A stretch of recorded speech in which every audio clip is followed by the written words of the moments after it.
Assalamualaikum warahmatullahi wabarakatuh. Saya Aunur Aini Masita Dwi Sila dengan NIM 13519100282. Saya Dewi Novita Andriani dengan NIM 13519100235. Perkenalkan, nama saya Tanai Permadani dengan NIM 135191024.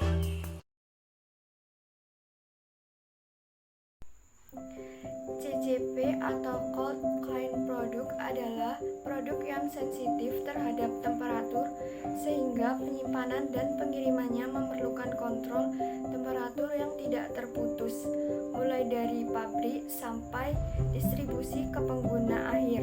Hal ini harus dilakukan guna menghindari resiko penurunan khasiat keamanannya. Produk rantai dingin harus dikendalikan temperaturnya dalam penyimpanan dan pengiriman sampai ke tangan pengguna untuk menghindari resiko yang tidak diinginkan.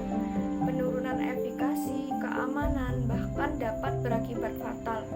Contoh produk rantai dingin antara lain vaksin, antisera, beberapa diagnostik, dan lain-lain. Di sini kami akan menjelaskan tentang alat pengukur suhu dari sediaan CCP. Kelompok kami menggunakan alat Freezy Watch. Adalah suatu alat pemantauan suhu dingin di bawah 0 derajat Celcius. Cara kerjanya yaitu alat ini menggunakan cairan berwarna biru sebagai indikator bila alat ini terpapar pada suhu di bawah 0 derajat Celcius. Maka latar belakang putih yang ada di dalam berubah menjadi warna biru. Kadaluarsanya pada alat ini yaitu 5 tahun dari tahun produksinya. Freezy Watch yaitu yang warna biru dengan suhu 0 derajat Fahrenheit sampai 32 derajat Fahrenheit. Kalau yang merah yaitu kurang dari 4 derajat Fahrenheit sampai 25 derajat Fahrenheit.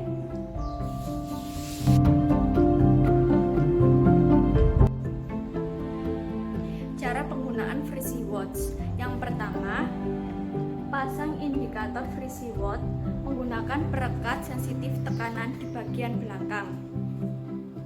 Lalu kelupas lapisan pelepas dari bagian belakang dan tempelkan indikator ke permukaan yang bersih dan kering. Yang kedua, sebelum membaca indikator harus berada di area di atas suhu beku setidaknya selama 15 menit.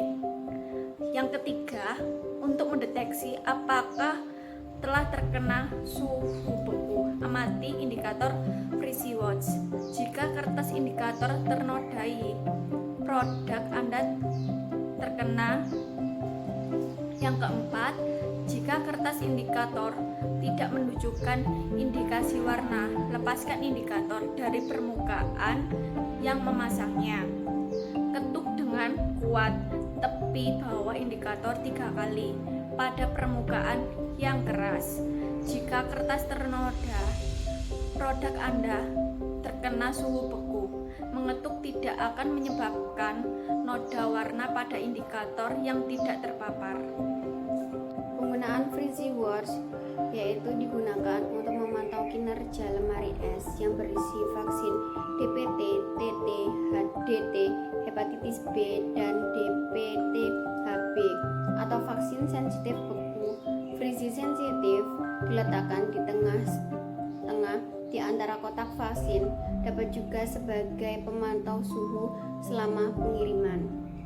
Jika Freezy Watch dalam vaksin sensitif beku DPT, TT, DT, hepatitis B, dan DPT-HB mengalami perubahan warna latar belakang dari putih menjadi biru, maka lakukan tindakan sebagai berikut.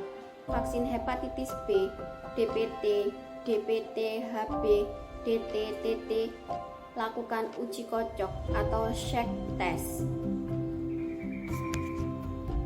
Langkah-langkah uji kocok Freezy Watch. Periksa Freezy Watch catat grafik suhu lemari es untuk melihat tanda-tanda bahwa suhu lemari es tersebut pernah turun di bawah titik beku. Yang pertama, apakah kertas absorben Freezy Watch berubah menjadi biru? Lalu yang kedua, apakah suhu termometer turun hingga di bawah titik beku? Bila salah satu atau keduanya jawabannya iya, lakukan uji kocok. Yang pertama, pilih salah satu contoh dari tiap tipe atau batch vaksin yang dicurigai pernah beku. Utamakan yang dekat dengan evaporator dan bagian lemari es yang paling dingin. Beri label tersangka beku. Bandingkan dengan vaksin dari tipe atau batch yang sama yang sengaja dibekukan sehingga beku padat seluruhnya dari label dan dibekukan. Yang kedua, biarkan contoh dibekukan dan vaksin tersangka beku sampai mencair semua. Lalu yang ketiga, kocok contoh dibekukan dan vaksin tersangka beku secara bersamaan. Yang keempat, amati contoh dibekukan dan vaksin tersangka beku bersebelahan untuk membandingkan waktu pengendapan pada umumnya 5-30 menit. Yang kelima, apabila terjadi pengendapan vaksin tersangka beku lebih lambat dari contoh dibekukan, maka vaksin dapat digunakan. Pengendapan vaksin tersangka beku sama atau lebih cepat daripada contoh dibekukan, jangan digunakan vaksin sudah rusak. Yang keenam, harus dilakukan uji kocok untuk tiap vaksin yang berbeda batch dan jenis vaksinnya dengan kontrol dibekukan yang sesuai.